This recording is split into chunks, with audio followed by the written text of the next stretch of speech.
महाराज लकड़ियों को काटने के बाद गांव गांव बेचने के लिए जाते। अब जैसे ही अष्टपति जी महाराज को पता चला कि मेरी पुत्री तो न जाने कहां चली गई, कई दिनों से दिख नहीं रही है, अष्टपति जी महाराज ने सखियों सहेलियों से पूछा तो बताने लगी, बोले उसने तो सत्यवान जी के साथ में विवाह कर दिया। अब अष्टपति जी महाराज को बड़ी चिंता हुई। अष्टपति जी महाराज ने क्या किया, अपना रथ सजाकर और तुरंत ही सत्यवान जी महाराज के आश्रम में घर में पहुंचे।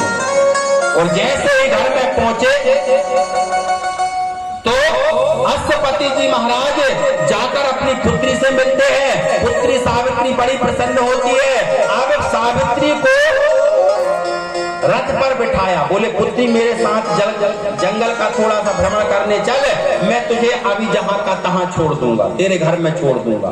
सावित्री को सत्यवान की पत्नी को अष्टपति जी महाराज ने रथ पे बिठाया और रथ पे बिठाने के बाद भ्रमण करने के लिए ले गए।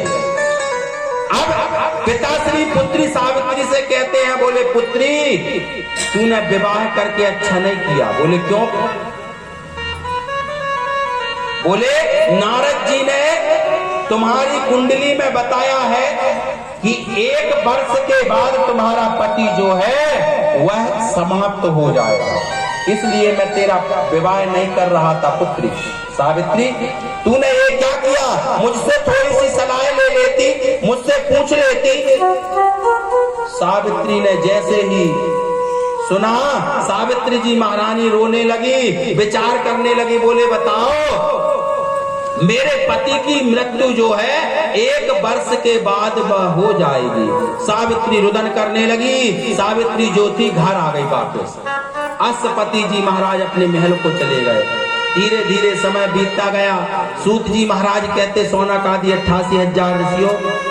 शिव महापुराण की कथा कहती है कि जैसे ही सावित्री महारानी के विवाह के 1 महीना हुए, 2 महीना हुए, 3 महीना हुए, 4 महीना हुए, धीरे धीरे समय बीतता गया। और जैसे ही 12वां महीना चालू हुआ, सावित्री महारानी को बड़ी ही चिंता होने लगी कि मेरे पति बस 1 माह तक और जिएंगे। सावित्री भगवान से प्रार्थना कर रही है, भगवान का गुणानुवाद कर रही है, भगवान से कह रही है, बोले नाथ कोई युक्ति बता दो जो मेरे पति इस संसार को छोड़ के न जा पाए। 12वें महीना के 27 दिन निकल गए। मात्र सत्यवान जी के 3 दिन बचे थे। बट सावित्री का व्रत जो है 7वीं तिथि से चालू हो जाता है। 7वीं तिथि से सावित्री महारानी ने जो है व्रत को धारण किया, व्रत प्रारंभ किया। ना तो सावित्री मैया जल पी रही है, ना भोजन का पान कर रही है।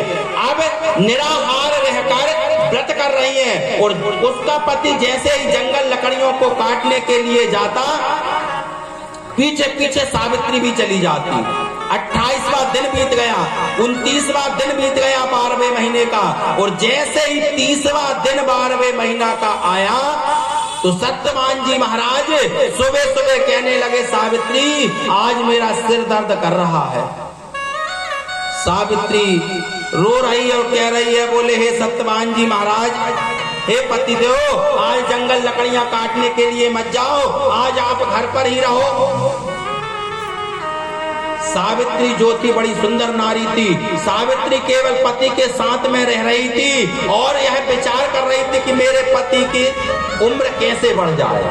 जब 30वां दिन आया, सत्यवान का सिर दर्द करने लगा।